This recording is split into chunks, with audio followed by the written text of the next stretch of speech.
also help me welcome our cast and our writer director. We have Gregg, y'all met him earlier. Avan, Kelli, Beau, and Roxanne. Come on in.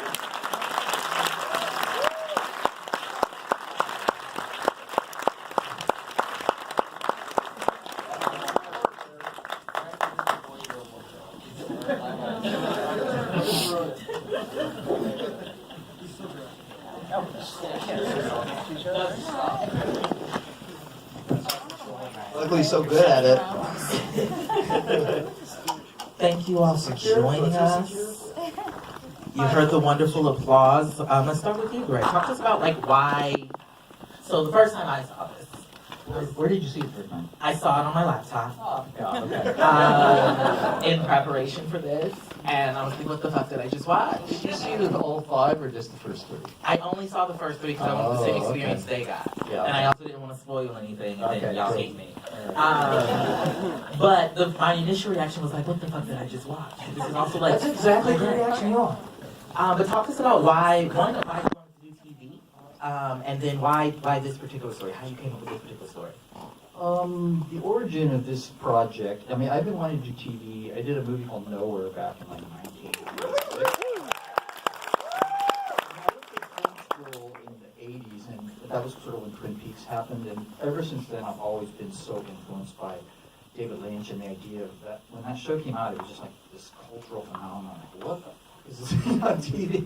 And it was like really inspiring and really exciting for me. So I've sort of dabbled in TV for years and years and years. I had an MTV pilot in 2000. I had a development deal at various points, but I developed Nowhere as a TV show for a bit in the late 90s. And so I've been sort of toying with TV. In the past few years, I've been doing, directing several episodes of other people's episodic shows and sort of learning about how to run a show and how TV is made from sort of the inside. And so it's something I've been wanting to do for a long, long time. And after doing these episodic shows, I saw these showrunners. I worked with amazing showrunners like Roberto from Riverdale, Ryan Yorkie from 13 Reasons, Greg Jacobs from Red Oaks, who's our executive producer, and also John Ridley, who started me on episodic actually from Red Crime. And I look at these showrunners and they work so hard. It's that showrunners literally work 24 hours a day, and it's just an insane amount of work. And so I started to think, it's like, the only way it would ever be worth it to me to do a show is if it's just my all-time ultimate dream show, and it's set in Los Angeles, and it's exactly what I want to do. And I started thinking 2-3 years ago about this idea, if I had a dream show, what would it be? And it's a half hour set in LA, sort of young people figuring their shit out, kind of my trademark themes. And I had met Avan around the same time. We did Kenzo Short together. And I also met Carly Shortino, who is not here tonight, but she's my co-writer. And they were separate meetings for separate projects, but both of them kind of inspired me a little bit. And I started to think about, if there was a queer sort of version of Avan, and a kind of his best friend's like a fictionalized version of Carly, and they hang out in LA and have all these adventures, what would that show be? And that's sort of how the genesis of the show. And I called Carly and I said, I'm working on a spec script. I have no idea what's going to happen to it. It's just going to be the fucking craziest, most insane show ever. I don't know anybody who would be nuts enough to make it, but it's this idea I had, and you want to work on it? And she's like, oh my God, yes. So we just wrote it on spec, and literally it just happened so quickly. I gave it to Greg Jacobs, who was a friend of mine. It wasn't even just submit as a project. It was really just, we were having lunch one day. He's like, what are you doing? I said, I'm working on a script. He's like, can I read it? And he read it and literally called me the next morning like, I love this so much. I mean, Greg is like a 50-ish kind of straight guy, and so far from me, like out of the bracket. You know what I mean? Like, Carly and I always thought that the show was very much kind of like Sex and the City for women and queer guys. So, but he just loved it so much, and so what can he do to help? And he showed it to Soderbergh, who's sort of his partner. Soderbergh has a deal at Starz, and literally like almost overnight, he got selected for the 10 episodes of this show. So it's been a complete dream experience. You got the most fantastic, amazing cast. I just want to Thank you. I'm so grateful for this amazing cast that we got, because they really brought this whole show to life. It was really this insanely kind of perfect creative experience for me, and I'll probably never experience anything like it ever again. So I'm trying to enjoy every minute of it, but that's the sort of origin. I love it. For my cast, what's up for you, Avan? What was your initial response when you read the first script? Well, I as a teenager, I was watching Gregg's movies and was like a huge fan of all your films growing up, and I was like, so I knew we'd worked on a short film together, so I know sort of what the world that he like creates, and for me I just thought it was. I read all 10 episodes all in one sitting. It was like the most insane and crazy thing I've ever read and ever seen. And it just, with 500 shows a year on television, it's like there's so much boring shit. Not to be disparaging, but there's just like it's like so much mud, And for anything to like get above that and stand out from that, you have to be a show like this, and this is the only thing I've read that actually stands out from the crowd, And so and it's a dream to work with Gregg. Gregg's like, he's a good director, so it's really easy, What about for the rest of you? Don't all jump in. What was the question? What drew us to the point? Like, what was your initial reaction when you read the first script? Mine was this. Yeah, it was bonkers, nuts. It's scary, actually. I was afraid to do it. I think we all were a little bit. You're a liar. Okay, except Roxanne. Roxanne. Me and Roxanne were like, all right, yeah, let's go. But we weren't. Yeah, that's what it is. Yeah. I just said that. Well, you just pretend. We're all using Avan's mic. We won't use a mic anymore in solidarity. It's not long enough. Let's play musical mics. Hey guys. It's really fun. We'll make this work. There's a cake we went after. Yeah. Oh my god. I can hear myself. Nice. No, I worked with Gregg before on Kaboom, and I was dreaming of working with him again. I was a huge fan before I worked with him. I couldn't believe he asked me to be in Kaboom. And so I actually said yes without reading, and Gregg kept saying, "You need to read it first." I said yes. And I was like, no, I don't care. I said yes. Roxanne had just had a baby in December and shot the show in June, July. So that's what an amazing. Thank you.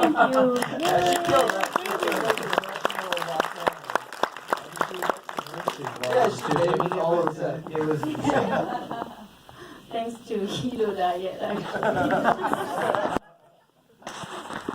Now, Gregg, why LA? Why did you want to set it in LA? Wait, we didn't get to hear from Kelli. Hi. Sort of on the same page as Beau, where I had never worked with Gregg before, knew of Gregg and his work, which is like Avan, I read all 10 scripts at once when they sent it to me before I even had the job. They're like, "Are you cool with this? Because we don't want to go any further if you're not." And I'm like, Including episode 8. Episode 8 is the. episode 8 is still to come. Episode 8 is what we call the sex episode. Unlike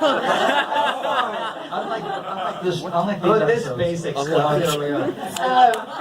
was telling Carly when we were in the show, I was like, I've always wanted to do a show where one episode is literally just the characters having sex for the whole episode. So we wrote episode 8 specifically with that in mind, and it's a good episode. Really fun. That was the one that I was reading. I was like, this is really weird. But the scripts were so intriguing, definitely intimidating. I had never done anything like this as an actor before, and nothing in the world exists that's like this. So, I mean, there's no way I probably could have prepared for it. But I loved the character of Carly instantly, felt a connection to her. She's so exciting. She's funny. She's outrageous. It was just so much fun. Yeah, I mean, it ended up being so much fun. So, yeah. Anyway. Why LA? That's where he lives. That's where he lives, and he doesn't want to leave home. I hate being home, that's why. I love to sleep down bed. And then I read it, and I was like, it's set in LA. Oh, great. That helps. That works for me as well. I find it works for most everybody. For me, I mean, besides loving LA, LA is really my city. So it's like almost all my movies have either been set here or shot all my movies here, including even Mysterious Skin, which is set in Kansas, New York. We just found Kansas-y places in LA. It's also, Los Angeles is to me like the city of dreams, and there's a line in episode 7 where Ulysses says, living in LA is like living inside a giant cartoon. And it's like, it's just a surreal, amazing place, and I love it at my home, and it's really where this show is set. It's set in this weird, surreal, unexpected kind of universe where kind of anything can happen, and that's one of the things that's so amazing about LA, and it's one of the things that's so exciting about the show is that, and I keep talking about this even though Starz just stop talking about it.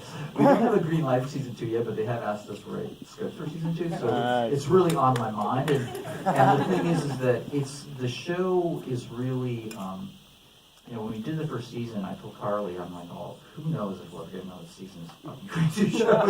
It's so nuts that they're even letting us make 10 episodes. So we really just poured everything into these 10 episodes. I can't wait for people to see them because, every episode gets crazier. And I wish we could see episode 4. But the 5 and 6, like 6 to 10. Sex episode, episode 8. Yeah, episode 8. 9 and 10 are my favorites, and the season finale is anyway. But the idea is that the universe of the show is so kind of ever expanding, and the possibilities of it are kind of limitless. And so, it's the way we sort of set this universe up, this sort of David Lynchian sort of Twin Peaks world, like what's real, what's not real, and that to me is very LA. So, long answer. We love long answers. Let's start with Beau and work our way back. What for you is the most interesting part about this show? Well, No rush. aliens, sex, all of it. I like the surreal elements are really interesting to me, and you harken to the David Lynch stuff. Absolutely see those influences. The cinematography is really strange. It's all weird.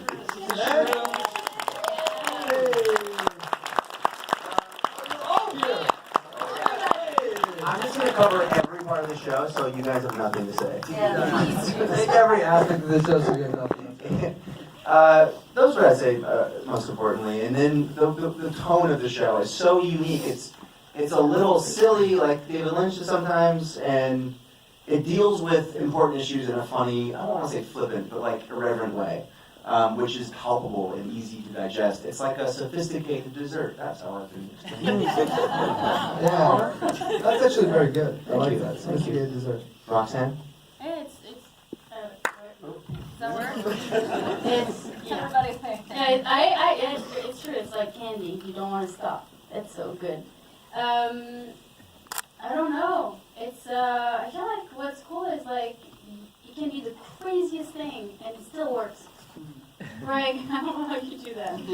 That's really cool. And it's like very unapologetic. I'm gonna say because it's true and I think it's very modern too. Speaking about millennials this way, it's new, and I feel like it's kind of like a step forward, which is cool. Oh, Jane Austen talked about this kind of stuff, didn't she? Yeah. The similarities to Jane Shut up. Austen. I would say definitely the tone of the show. I agree with Beau on that.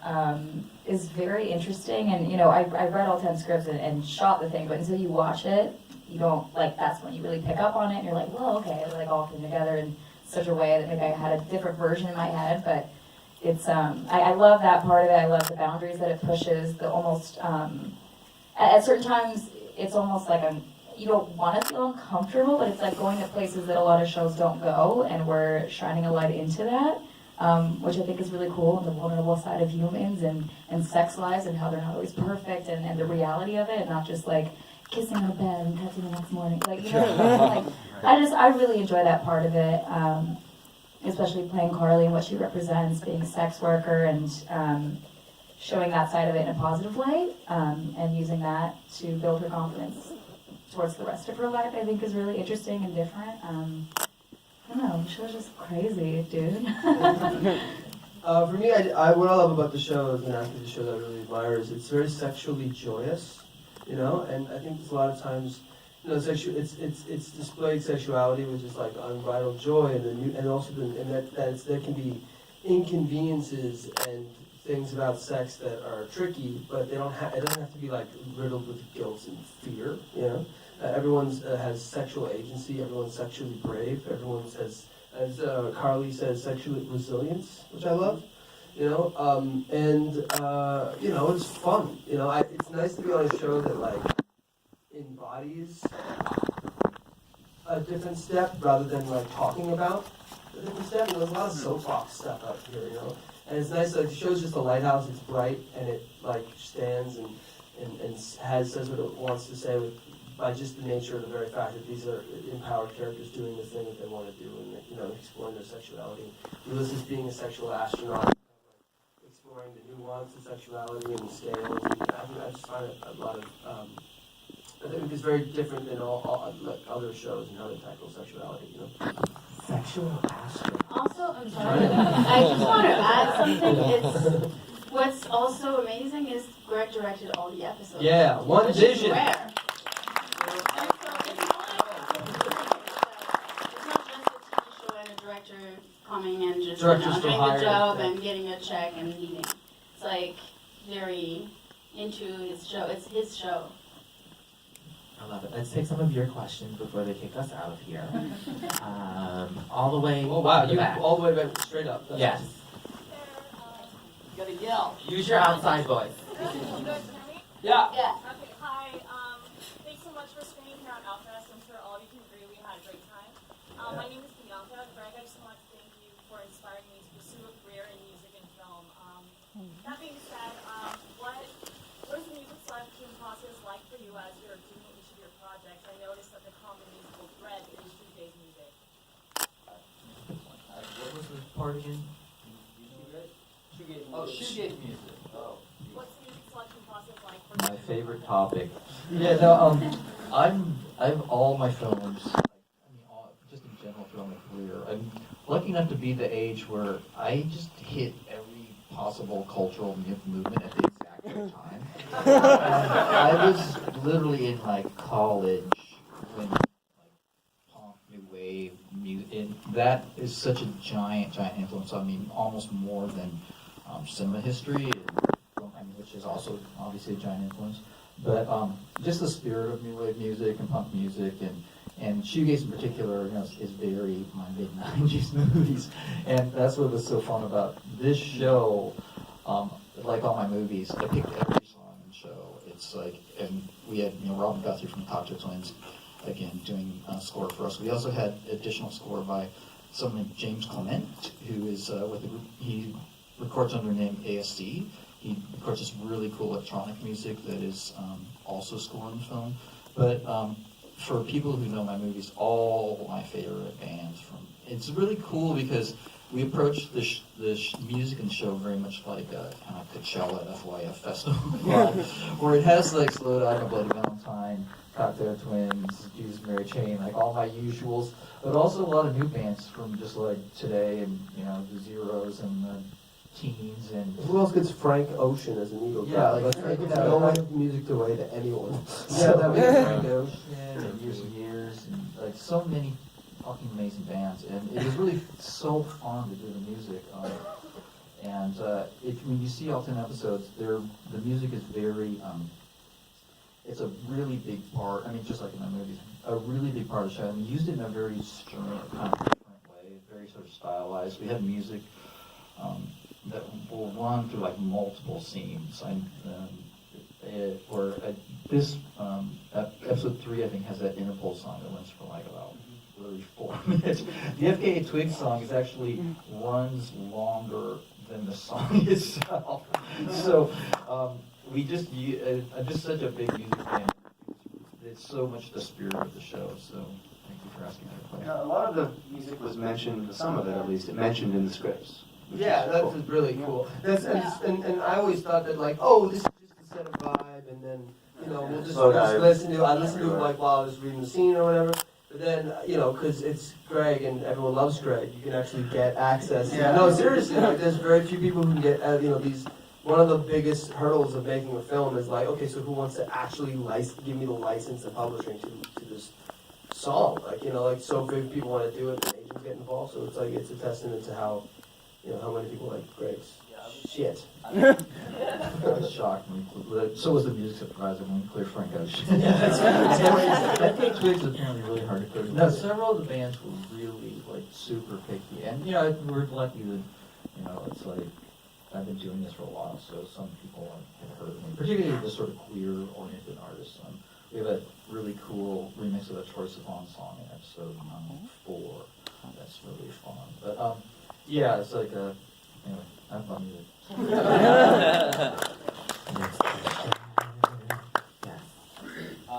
So, Greg, I love your work, Greg. It's amazing, awesome. But my question was actually for Beau.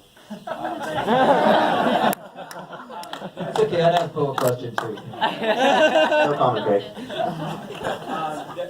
There's a scene where you're like physically vulnerable, like nothing but like. Which one? Yeah, so many of them. But then you actually also had to be like emotionally vulnerable.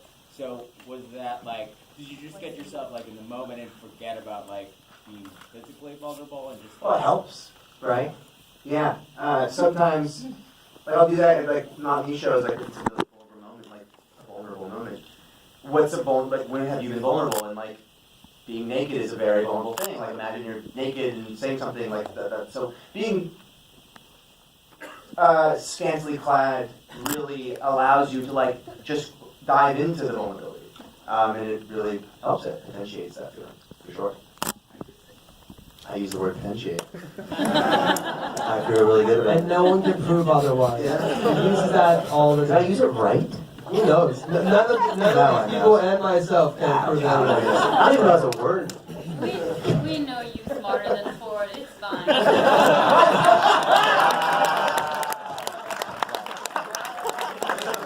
Everywhere I go. That's maybe my favorite thing about the Son of the Bell. Yeah, that's talking about season 2, but there's actually there's actually almost a line from season 2 that you just said. Like literally, there's a thing where Kelli says about Celine is like, I don't know if she was meant to be condescending or if she just talks in a French accent.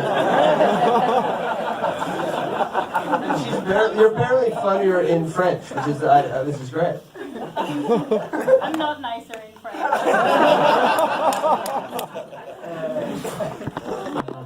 Anyone else? Yes. Yeah. So there's a lot about your films, Greg, that have a lot of relatability, especially like in this. It just seems like there's not a lot of scenes that feel particularly like live. Well, it might be sort of unrealistic when you're talking about like lizard aliens and stuff like that. There's moments between people which felt really honest. Are you saying this to Drew Droege? Yeah. Holy shit! What? Drew Droege, everybody! Drew is I wrote this part just for Drew. He plays the casting director in episode 4. That was the hardest scene I had to film. One of my favorite scenes of the whole. Literally the hardest thing. Out of all the sex stuff, that was the hardest scene. I could not get through it without laughing. Literally. Oh Drew my God, Droege it's plays the great. casting director from Hell in episode 4. And I wrote it just for him. Anyway, sorry.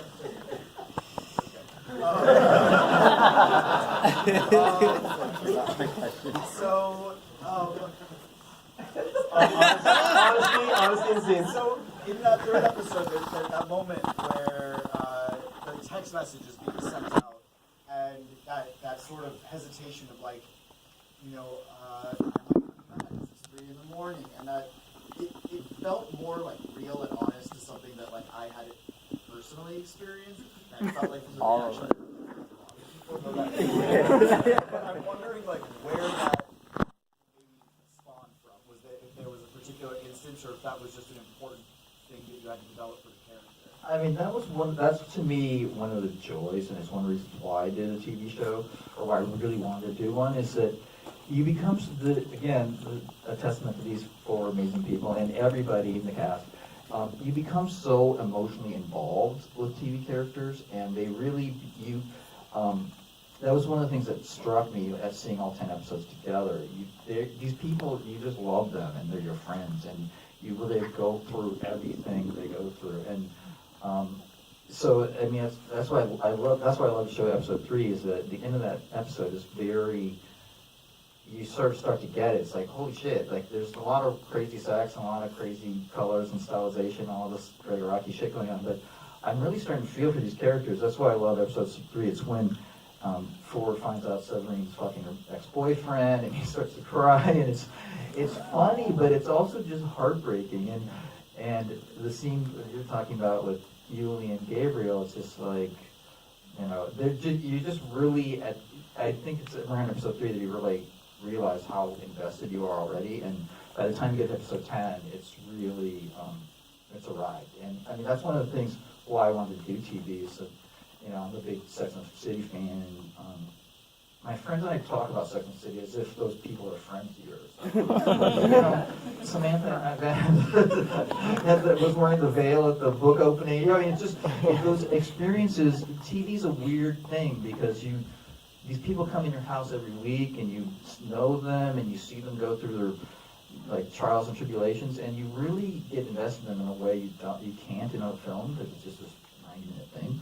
And I'm so excited about this show, and as I said before in the introduction, I think it's really important for a show like this to be out there, given the fact we're living in these sort of terrible times, and we have a nightmare president and all this crazy shit, and all these people sort of trying. You know, we've made so much progress in the last 30 years, and there's all this sort of backlash now to try to go backwards and go back to when America was a fucking repressive and terrible place for people of color, queer people, anybody who didn't fit in the box. So that's one of the things I'm so proud about this show is I feel like it really sort of gets out there and lets people know that it's okay to just be different and live your life however you want to live it, so long as you're not hurting somebody. Yeah.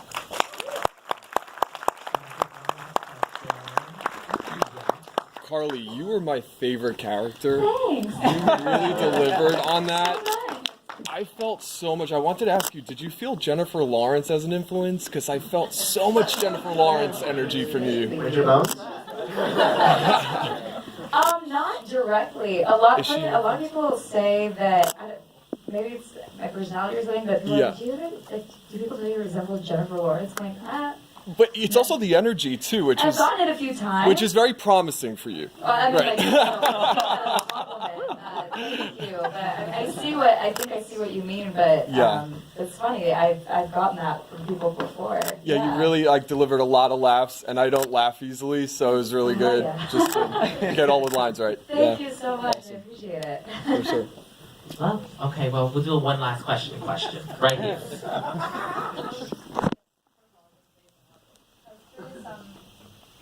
What you were saying about kind of older players in the show, like the acting prop and the other two, and were a little more predatory in that respect, and then the younger generation was just kind of going with the flow.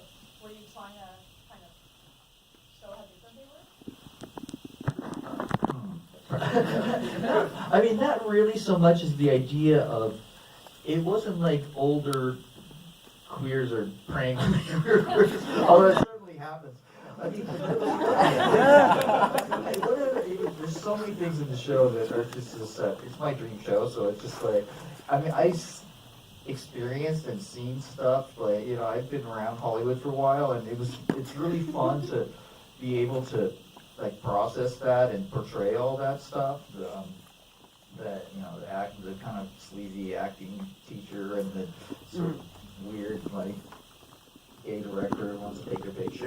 You know? I mean, it was really fun to create those characters because they're coming from a place of experience, you know. Not that I've ever been in Honda or anything, but it just I've seen very surreal and crazy things in my 30 years in Hollywood. So part of that, that's why